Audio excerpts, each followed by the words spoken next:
Jonathan sent us the honey. We're gonna make some mead. Let's brew. In here is a box of honey. We haven't even opened it yet. Literally just picked it up from the P.O. box a couple of days ago, set it on the counter. I was about to open it and Derek said, why don't we open that on camera? I said, that's a good idea. I'm not sure what he's doing, but I was gonna open it. I was gonna turn the box. yeah, but we have stuff in the way to make it difficult to spin. But you're holding a knife. Yeah. That's a scary thing. Got it. Sealed for my protection. This is from Nectar Honey, and it's from Australia, which is why it's very cool. Thank you, Brian. We appreciate your order very much. Hope you enjoy the honey. Regards, Nectar Team. nectarhoney.com.au. Okay. It's packaged very nicely, and wow, he sent us quite a bit. Ooh. I did not know that. This is 3 kilograms, so that's like... It's not one type of honey. No, it's 2 types of honey. He sent us 2 different kinds. I have red BottleBrush, and you have... Turn. Mali honey. Well, which one do you want to work on today? Because we're not doing both today. This is dark in color, robust in flavor. This is light in color, delicate in taste.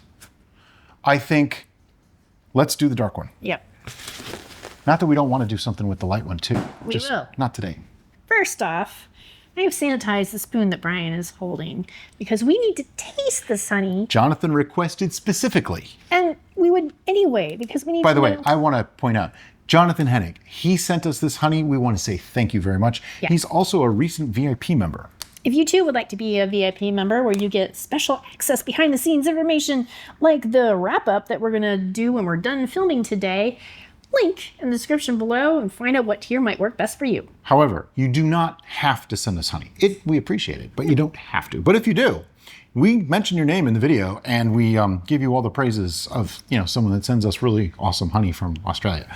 So I'm going to dip the spoon in and we're going to taste this. Because he said specifically that we have, wow, that's really thick and very, very dark. Nice. That's got some serious flavor. It's like ooh, coffee. Yep. There's a toasted note in there. Mm-hmm. Oh, wow. Like almost woody. Like aged, like oak. Yeah. Coffee, even almost a dark chocolate. Yeah. I don't think this is going to need oaking because it feels like it's pre-oaked. And I don't think this is going to need too many tannin additions because I think that might Here's the thing. Just like when we make most traditionals, we're going to do it as simple as possible to bring out the honey itself. Right. Now, in the after effects, we may make some changes. Yep. All right. So let me go get our sanitized fermenter and we'll get going. Remember, when you put anything on your scale, to tear it out. So that way it's... Not tear, T-A-R, T-A-R-E. I don't know what it really means, but it essentially... Resetting it to 0. And you know what? We're just going to do a very basic traditional mead with this. I don't feel it's going to need much of any encouragement to do some crazy flavor stuff for us. I think it's crazy flavored. 3 pounds. Here we go. It's really dark. Yeah. I don't know why. I have a thing for like darker stuff, like dark beer, dark coffee, dark honey for making mead with. Just like things to have that darker color. I think it's a psychological effect that makes you think it's richer. And oh, sure. By the way, yes, we are using a 1.5 gallon fermenter. We are making a 1 gallon batch. And the reason for that is foam overs. We don't want any. If it foams up during fermentation, it probably won't overflow its bounds in a 1.5 gallon container. And these glass ones just seem totally awesome. All right, so we need to add to our notes that we have 3 pounds of red BottleBrush honey. Now, here's the thing. 1 pound of honey displaces about 11 fluid ounces of liquid, about, give or take. So 3 pounds is roughly a quart. Okay, it's about a quart. So we're going to use 96 ounces of water to make up the full gallon. And I'm just going to dump that right in.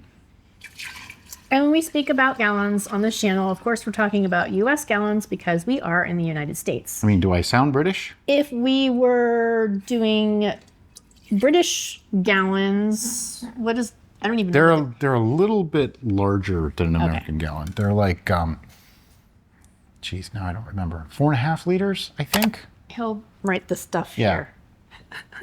Okay, and now I'm just going to mix this up. And for that, I'm using this spattle. It's a spoon, it's a paddle, it's both. There's a link in the description.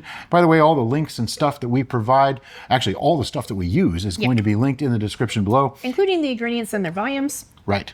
And we do that for a couple of reasons, so that we can present to you the things that we actually use so you can get them too, but also it is a little bit of an extra income for us. We do get a commission if you use those links to buy things, and it doesn't cost you anything extra to use our links. So please use our links if you're going to buy any of that stuff. Thanks. And that's the end of the advertising portion of the show. Okay, so mixing. While not 100% necessary, because we actually did a dump mead where we didn't mix at all and it worked just fine, which I thought was weird, but it did work.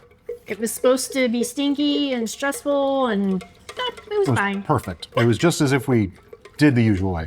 When you're mixing, it's okay to get some air in there. It's actually a good thing. The yeast like that in the beginning stages of fermentation. Now, as fermentation continues and there's alcohol, you don't want to do that because that's how vinegar can form, okay? But I am mixing this thoroughly because I want to be able to take a gravity reading on it. And for that, we use a hydrometer. And while not 100% necessary, I'm going to tell you that it's 99.9999999% necessary because it tells you what's happening. It'll tell you if you accidentally added 6 pounds of honey instead of 3. It's happened. Not to me. Somebody else told me they did that. Also, honey in general tends to be around the same range, but this is a brand new honey from a brand new continent for us. So yeah, hopefully it's not a lot stronger than what we usually work with. Generally speaking, honey adds 0.035 specific gravity per pound in a gallon of must. Now that doesn't mean a gallon of water plus a pound of honey. It means in a gallon. Total volume. That's why we made a gallon, which by the way, these containers, just in case you were curious about them, it actually has markings in metric and American. So I know right now, it is literally at 128 ounces or 1 gallon. So spot on, love that.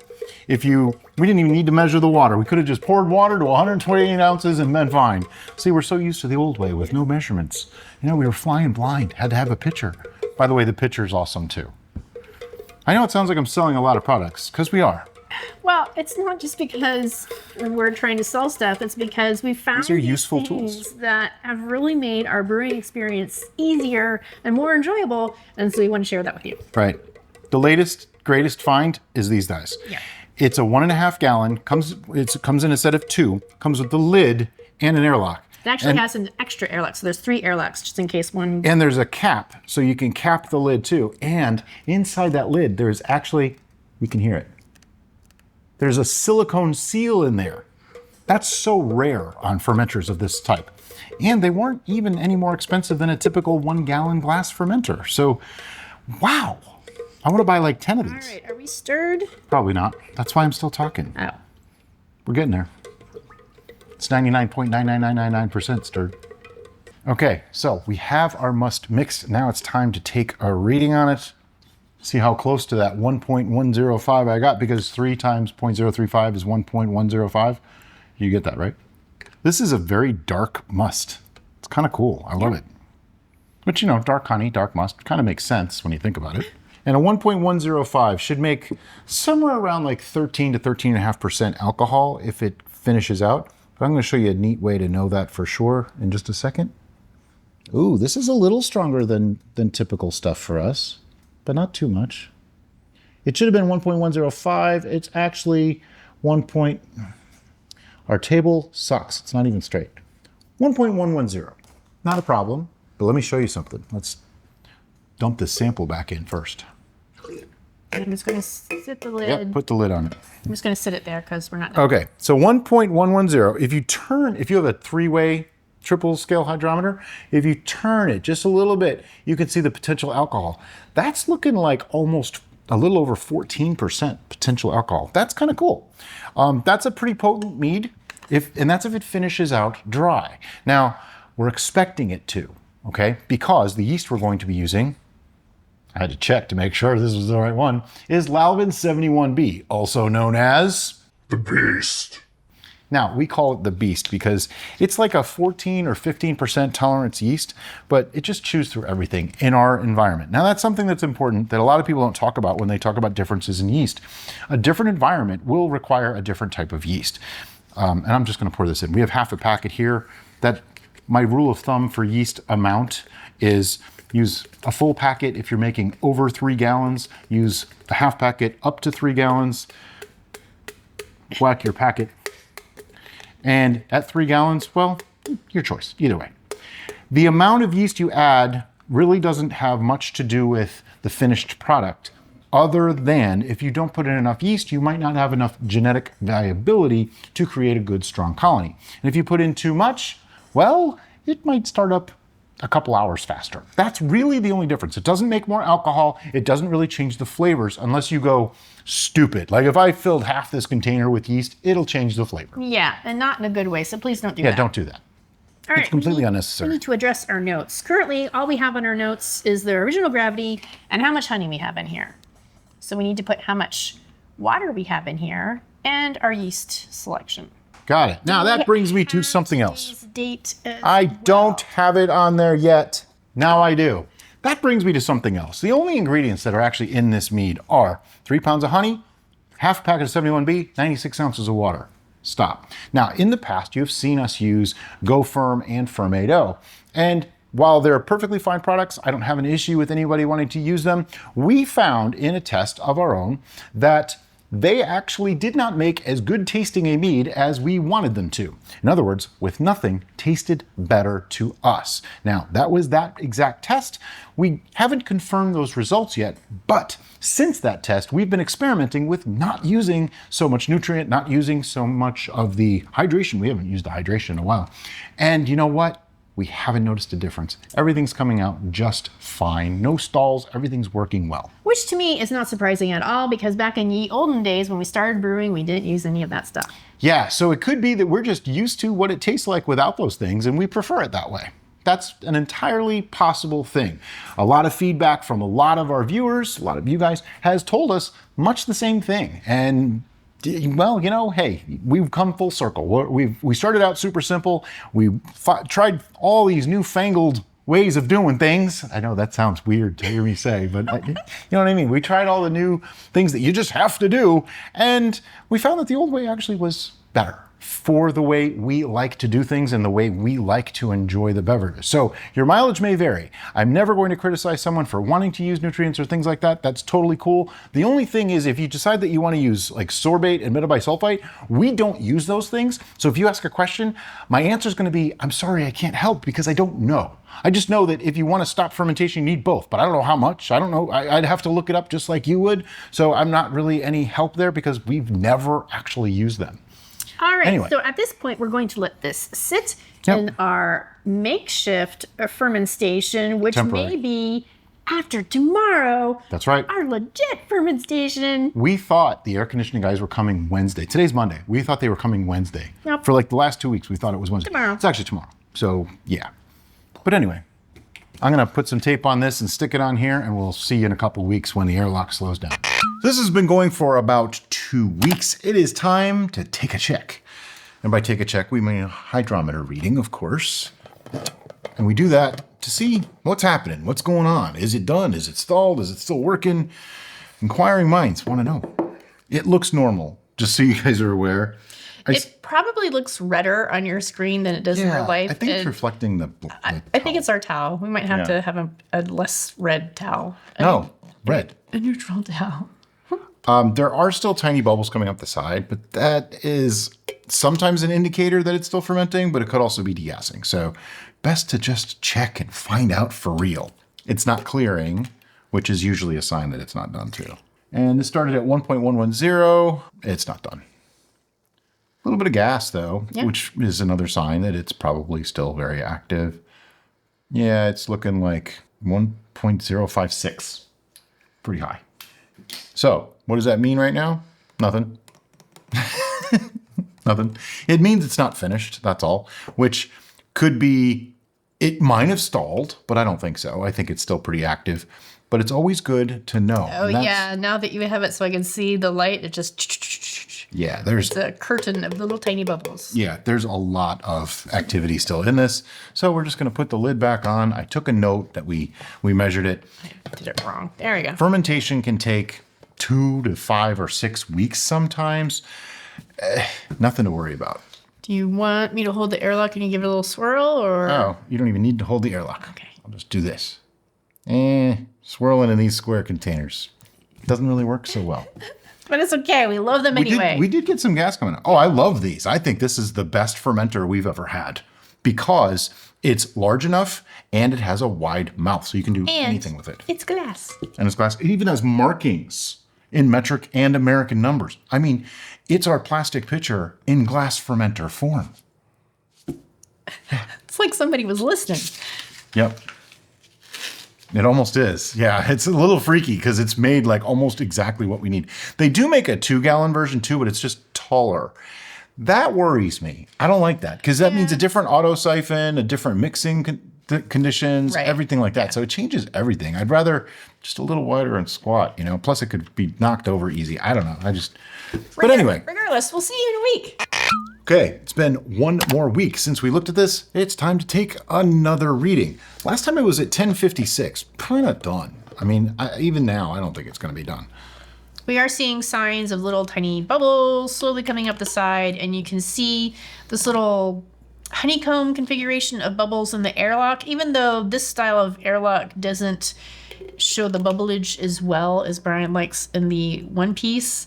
When it has this configuration of bubbles, it normally means it's still actively bubbling. Does that mean anything? Well, that only means something did happen to cause gas to escape. We don't know for sure until taking a reading if it's done or not. There's a lot of effervescence. There is. Which usually means not done. Yep. It's also still not very cloudy. Yeah. And again, we're seeing these little tiny bubbles, and those little tiny bubbles tend to indicate that fermentation is still occurring. It's at 1.034. Now, me personally, I like things sweet. This might be a little sweet for me. Yeah. But I'd like to take just a quick little taste of it. And there's reasons that I will get into in a moment. All right, so there's reasons why I want to take samples a little earlier than we usually do. That's because we have multiple options when it comes to brews like this. We can let this go dry and back sweeten. We can step feed it and get it a higher ABV. Or if we really love it as it is, we can pasteurize it right now and then cold crash and it'll clear out. Hopefully. We're testing this. This is why I like to do these, because we get to do this over several different brews, and C does pasteurization, yeah. And then cold crashing actually clear them. It has a really interesting aroma. It's kind Did you taste of, it? I didn't, I just smelled it. It smells citrusy to me. It really does. It's got almost a grapefruity smell to it. That's usually from young brews. It's probably going to be nice and sweet, though. Wow, that's complex. It's got some acidity, too. Yeah. Wow. I swallowed badly. That's crazy. It's got like a coffee note. All right, I need a little bit more. Sorry, that bad swallow. Yeah, it messes you up. Oh, yeah.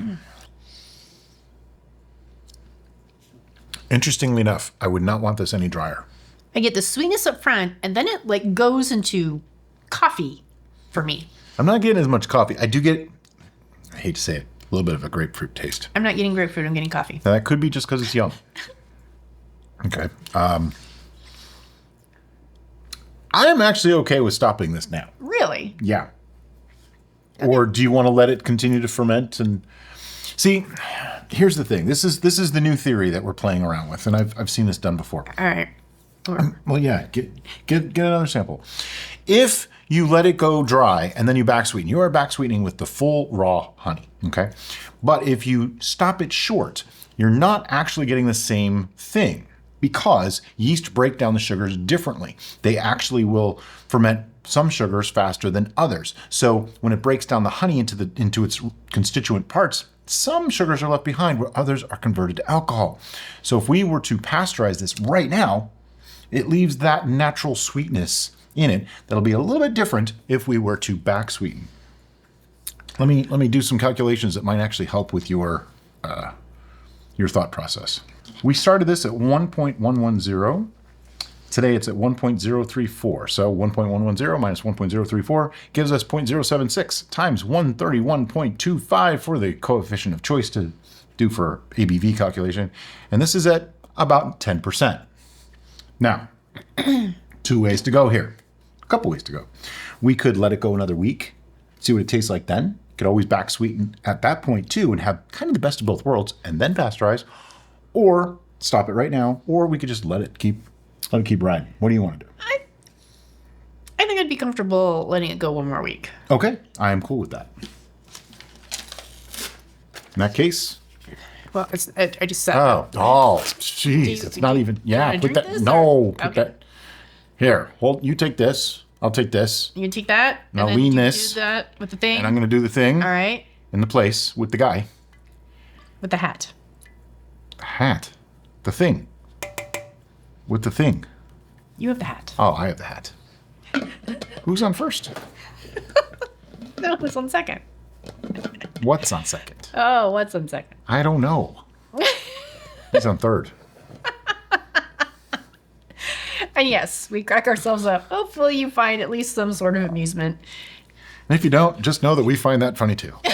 Anyway, so there's our note going on. Give this another week. See you then. See you then.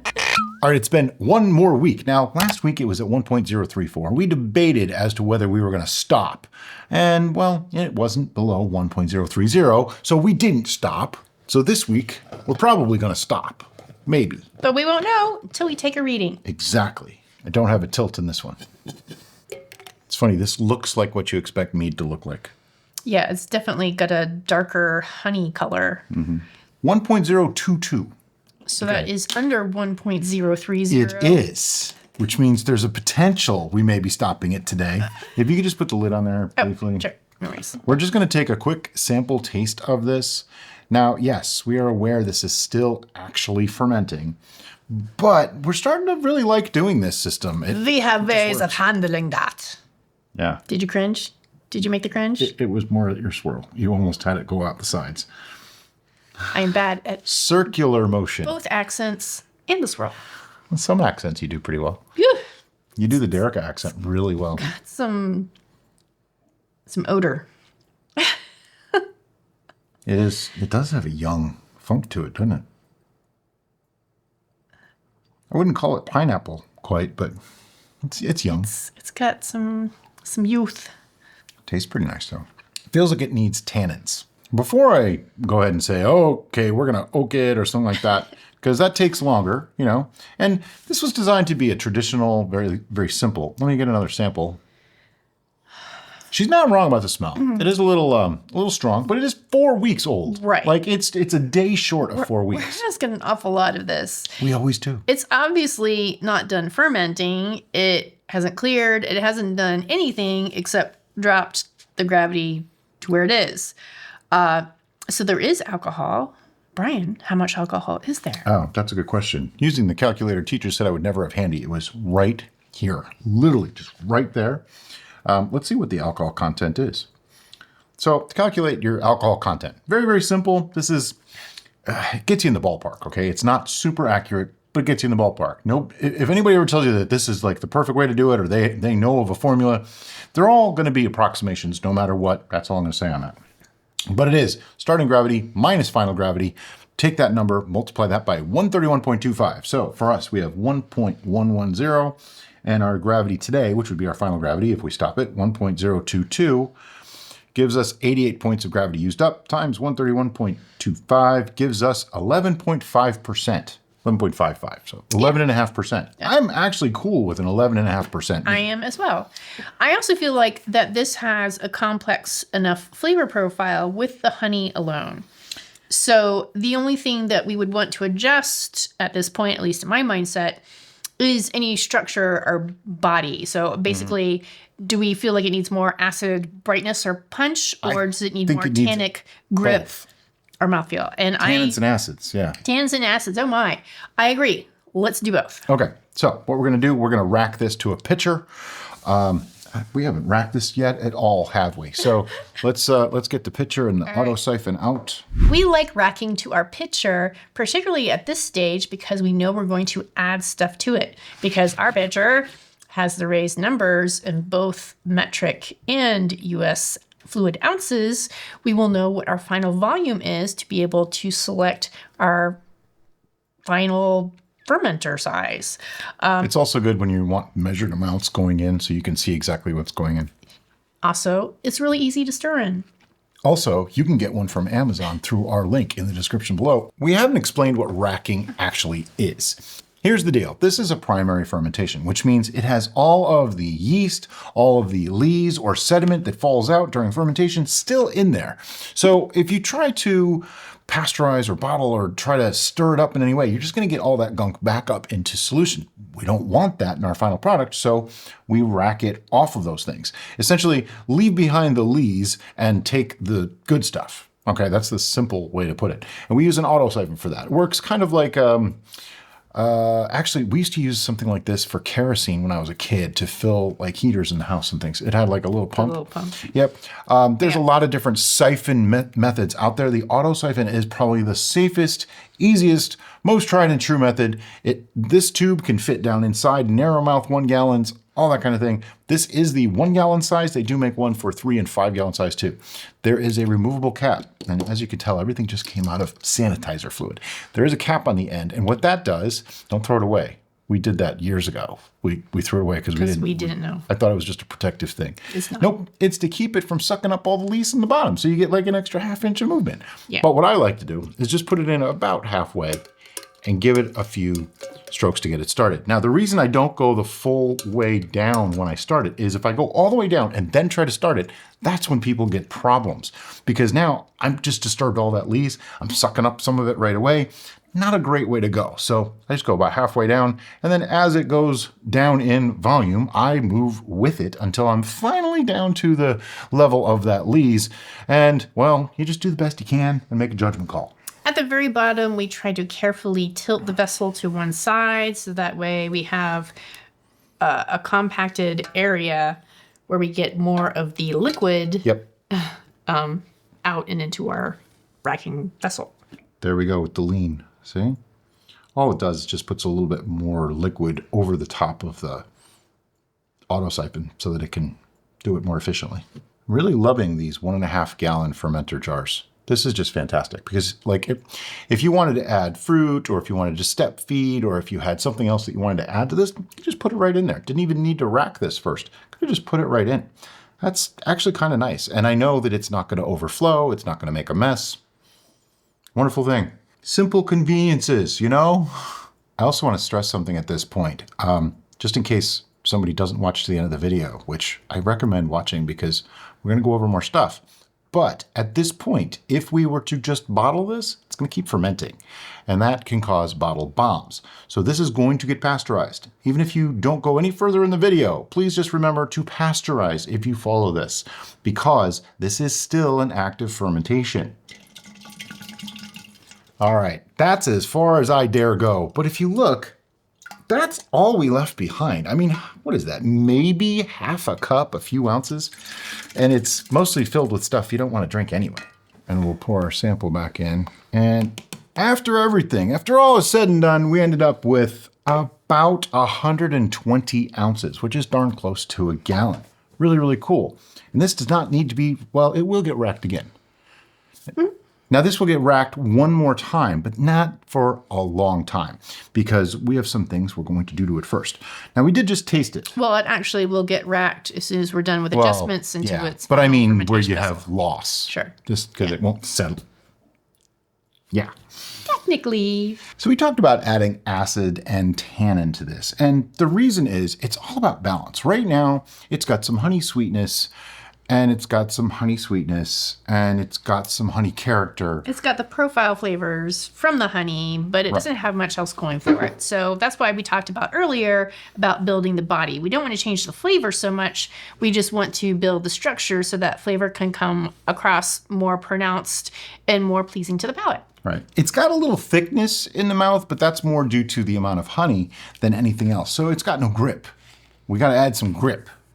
So for that, I'm going to start also by changing the way it comes across. I like things to be a little bit more acidic, so we're going to start with adding some acid blend. And this is just the 3 types of acid. It is citric, tartaric, and malic acid. I don't remember the exact proportions, but it works really, really well. And it's just a granulated powder. I'm putting a ½ teaspoon first. I almost always use 1 teaspoon or more, but always better to start a little lower and add more, because once it's in there, you can't take it out. Now, the way we determine how much we need is by putting a little bit in at a time and then taking a taste. Yep. There's no better way to make adjustments than to taste it, because if you like it, you did it right. And if you don't like it, keep adjusting. Now, you might notice that we have a nice amount of foam at the top, and that's because we just put in a granular powder-like substance, which created nucleation sites, which released all the gas that was still in the beverage. Yeah, a nucleation site just makes the gas come out really fast. So sometimes it'll foam up and over if you do it too quickly, but we never degas this. Someone asked the other day, how come we never degas anymore? And I said, because we really don't need to. We let time do it now. And I'm finding that the more we just let it sit, the better things are normally. Now, here's the thing too. I already said we're going to pasteurize this. When you pasteurize, you're degassing it because it's going to expand. All those gases are going to try to come out. And then we let it sit for a long time. And when I say a long time, I mean months. 3 to 6 months before we bottle. So that alone is great for degassing, but also leaving the gas in during that process until we get there. It's kind of just a little extra measure of safety, because that way it protects against oxidation. It smells the same.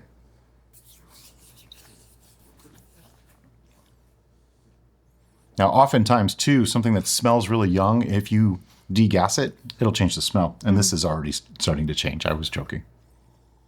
Yeah, it's not nearly as offensively smelling or young smelling. Not offensive. Not as young. I do feel like that the acid is bringing a little bit of brightness to it, but I think maybe the full teaspoon is necessary. Yep, it needs it. That's not acid blend.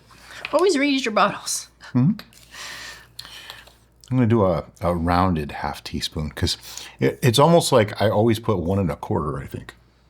I don't know. That's what it seems like. Anyway. Is this a mandatory thing? No. Nope. Could you use lemon juice if you really wanted to? Yep.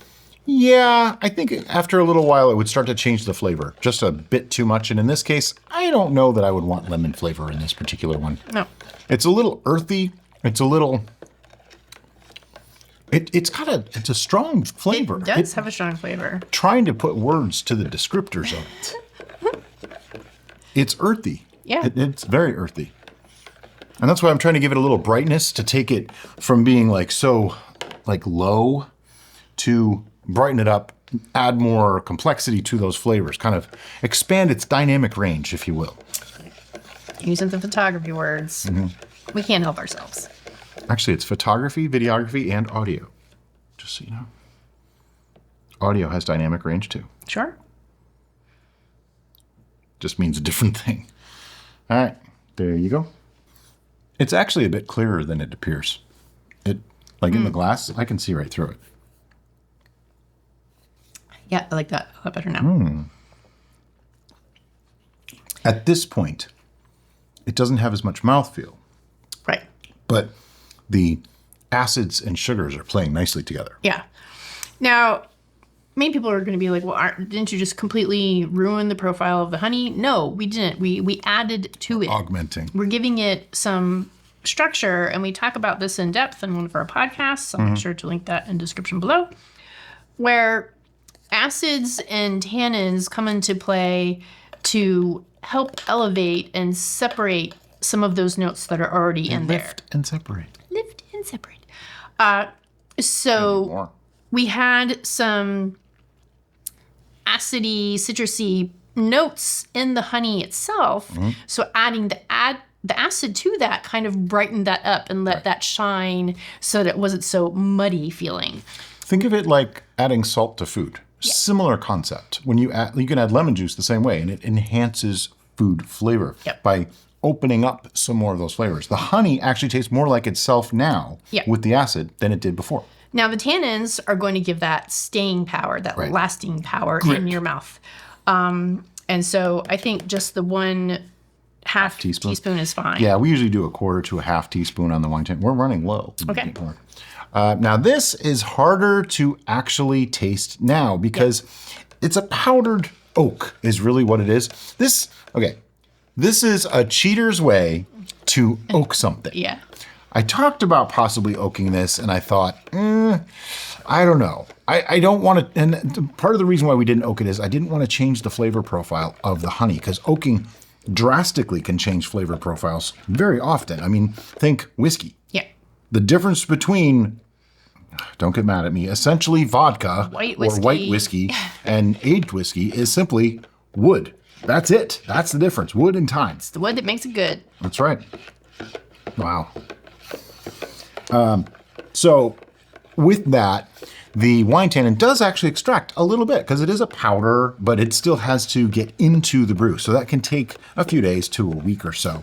But the wine tannin is engineered just to bring tannins to the profile rather than all the complexity of flavors Yeah. that traditional oaking does. Well, we're also not putting in anywhere near as much. So a lot of the vanillins and the linens and things like that that are in the wood aren't really going to get in there because there's just not enough. It does some, but not nearly the same as if you had oaked this fully. So at this point, we're going to go ahead and rack this into its final fermentation vessel.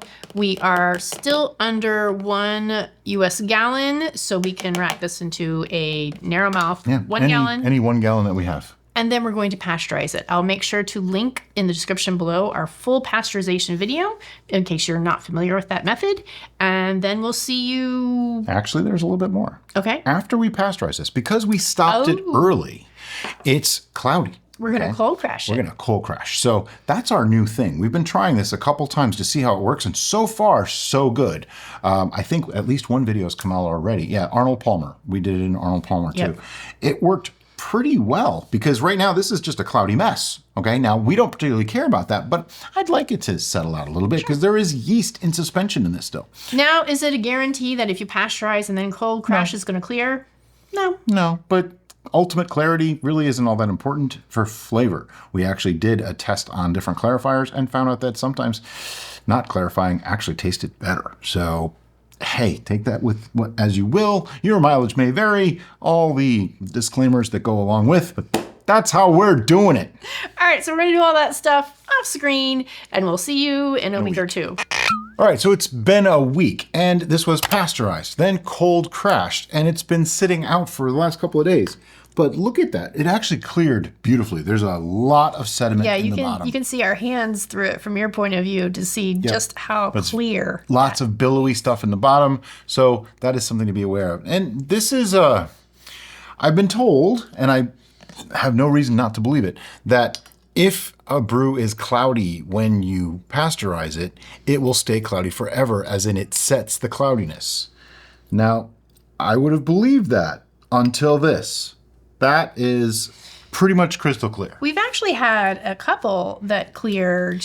Yeah. And that was actually the norm for us, that pasteurization equaled clearing. And then all of a sudden it didn't. But then there was a couple that didn't. So we haven't yet determined what causes it to clear and what causes it to remain cloudy. But I mean, look at this. This is beautifully clear. This is fantastically clear. This is gorgeous. I know we talk about clarity a lot, but in reality, it's not super important. So don't get hung up on it. But it's nice when it happens. Yeah, it's merely an aesthetics thing. Yep. It's not going to affect the overall experience of the brew unless you're really turned off by cloudiness. And I know some people always tell me that, oh, well, you know, my friends won't drink it if it's cloudy. Well, Then don't give them any. yeah, don't give them any. We're joking about that, but we're kind of serious. I mean, it really is not an indication of quality if it's clear or not. So the color on this is really rich. It has a Golden. darker. This is literally golden color. This is the liquid gold. Oof. Wow. The aroma is complex. All Yeah, the it is. complexity that was in there before we pasteurized it is still there on the nose. I smell almost a caramelized Yeah, and we got that sugar thing. earlier. It could just be the honey itself. I believe it is a note It's in from the Australia. It's hot there, desert-like. So maybe, you know, the honey could be sort of burnt by the time you get it. I'm joking, but there could be something to that. Yeah. So this is the red BottleBrush Honey. Yep. And the funny thing about that is when we first bought our house in St. Petersburg, we had a big old red BottleBrush bush in our backyard that we annihilated over a multitude of years because it was the Energizer Bunny. It did not want to go away. Just kept growing. And this is basically just the honey with some yeast. And then later on, we added acid blend and wine tannin to enhance the flavors. And it should be about a 1.022. We did not back sweeten. This is one that we stopped it via pasteurization. Yep. But you know what I didn't do? ABV. I might have before. So if I did, future me will cut this out of the video. 11.55%. So I'm going to call this 11.5. That's reasonable. Not too shabby. No, that's not bad. So I'm going to try to go into more detail of what the aroma notes are. Beyond the caramelized honey note, which I totally agree with Brian, I'm getting kind of a citrusy note. Yep, I was just going to say like an orangey citrus. Ooh, even almost like a cross between an orange and a lemon. And I feel like there might even be spice notes. Yep, there is. Earthy, kind of earthy, grounded. Yeah. Not vegetal. And like the spice, really the spice notes isn't a distinctive, like it's not cinnamon or clove. Yeah. It seems like a combination of baking spices. Yeah, that's the easiest way. It's just baking spice. That's a good term to use. There you go. Are you ready to go in? Yeah, I guess so.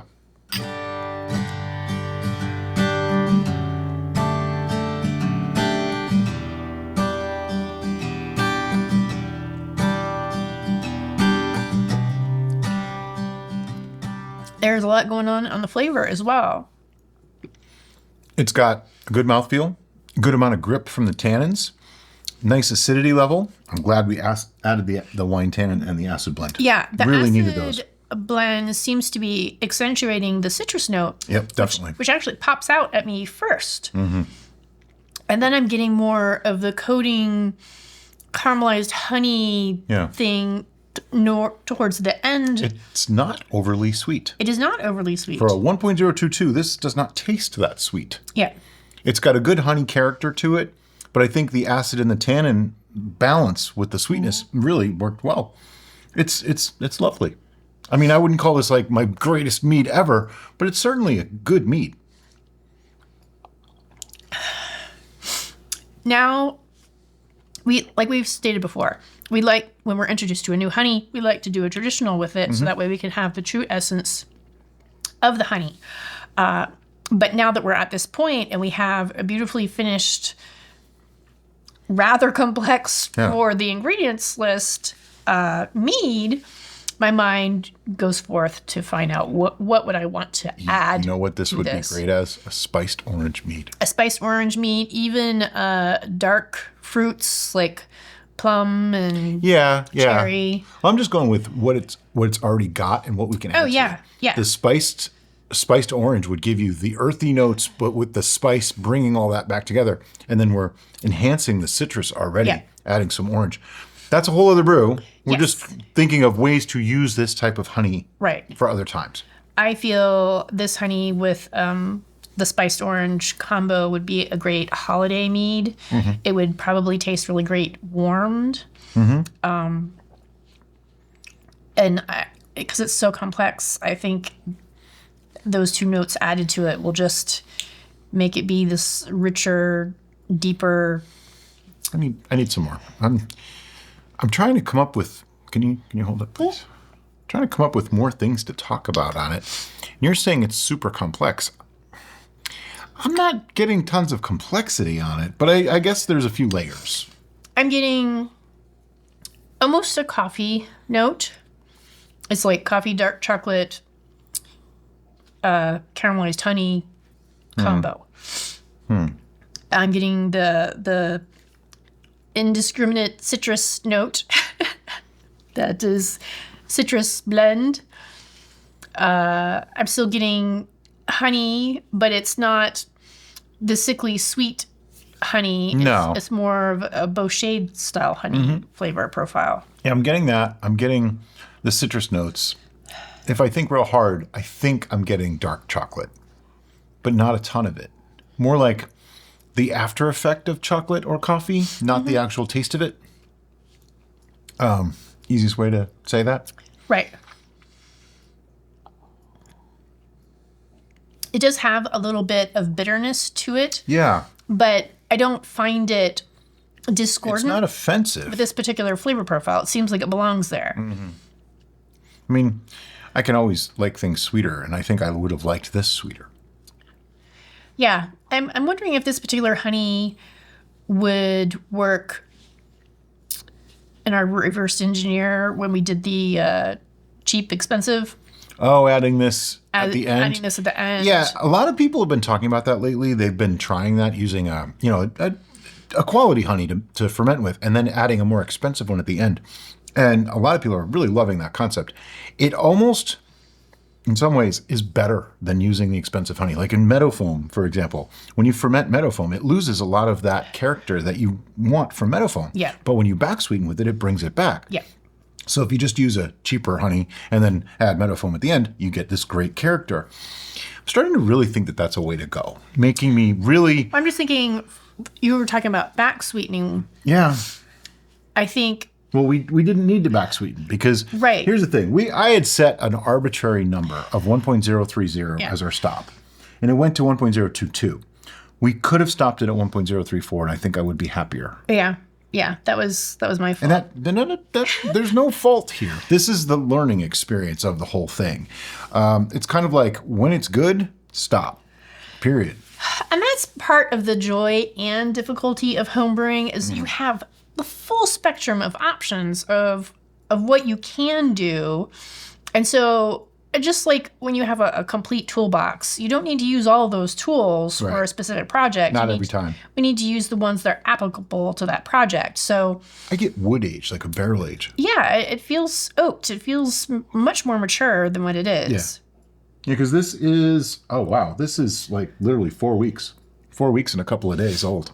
I'm curious, and it's just a thought, because we put the wine tannins in right before pasteurization, does that allow for like a quick accelerated oak aging-ish? Someone asked me about that the other day. They said, do you guys get a smoky or a barbecue from adding wine tannin? Or, yeah, the wine tannin from North Mountain. And I had to say, well, yeah, it actually makes sense. It makes perfect sense because what is it but ground up charred wood? So, yeah, it might, and the pasteurization process would make it extract faster. Right. Here's the thing. Wine tannin actually falls out of suspension. It doesn't stay. So some of it dissolves and some of the flavors come out. And then it drops out of suspension and probably doesn't do a whole lot more. Like you could leave it sitting there for weeks more and it's probably not going to do much more. Because it's so fine already, it extracts only what it can. So does pasteurization make it extract faster? Maybe, but this had a whole week anyway, which is probably plenty for it. So I don't know that in this case it would make that much difference. Like if we had tasted this the day after we pasteurized, it might taste exactly like it does right now. Whereas if we didn't pasteurize after adding the wine tannin, or we put the wine tannin in after, it might take a few days to a week to get to where it is now. So that's what I mean. Like the end result after a little bit of time, probably not much different. I have to say that I think this is a nice honey to make a mead from. I like your idea of using it to back sweeten better than fermenting with it. But it's a nice honey to make a mead from. I think I'd like to combine it with other things, make a Metheglin Melomel hybrid with it, more so than as a straight traditional. Some meads, I love them as a straight traditional. This is not my favorite as a straight traditional. Yeah, I think it's got a lot going on. So adding a rather simple honey to it. Yeah. Just for a base honey note. Or enhancing what's already there to make this into, like, use the honey notes to make it into something else. Right. Would work really well as well. Yep. Or use this as your back note afterwards and maybe still enhance it with those other notes. Because I remember when we tasted this honey, it was very thick, rich, deep flavors. Yeah, I don't think it lost much. It didn't. And that's why I'm saying maybe enhance that with other things rather than keep it as is. Because it's almost, I hate to say it this way, but it's almost too much as a traditional mead. It is. It's too much. It is. Yeah. And that's why I'm thinking a simpler honey added to this just to enhance the honey notes, but keep the complexity. Well, you know, we do have more of this. We do. So that is a distinct possibility. We could work on something like that. But anyway, we need to put a number on this. Also, one thing that you should know, this is going to sit like it is for several months. Then we're going to bottle it. One of those bottles is going to go away, and a year from approximately today, we will do another tasting on this to see how it aged. But right now on your screen, you should be seeing our scoring guide. And I've been mistaken. I've been saying 0 and 11 are not on there. Well, 11 is on there. It's totally on there. The only one that's not on there is 0 for the things that totally suck. But 11 is absolutely on there. A couple of people have pointed that out in not so nice ways, I might add. But Derek actually told me the other day, and I was like, oh, yeah, there it is. Huh, what do you know? Because, you know, we can't see it right now. No. We don't see it. No, you see it. Yeah. We don't see it. Yeah, that was then. This is now. All right. Do you have a number? Yeah, I do. Are you ready? Yep. 1, 2, 3, 7. 6.5. I was leaning 7.5, but 7 seems... Yeah, this seems more like a Brian brew than it does a Derek brew. But like I said... Particularly because it lends itself to spicing it. And that's the thing. Like, I want it to be more, but it's not quite there as its own. Yeah. Now, 7 is still a great mead. Okay, 6.5 is a very good mead. So, like we said, this is very good. I just think with some other enhancements, it would be better. But it wouldn't be a straight traditional anymore, and that's the key. We always start with a straight traditional, and now we know what to do with this for next time. But John, thank you for sending us this honey so that we can try it out. We do have another one of the honeys that John sent coming soon in another video, and we still have some of this, so we might revisit this at some point and use it in something else. But as always, guys, thanks so much for watching, and have a great day. Bye-bye.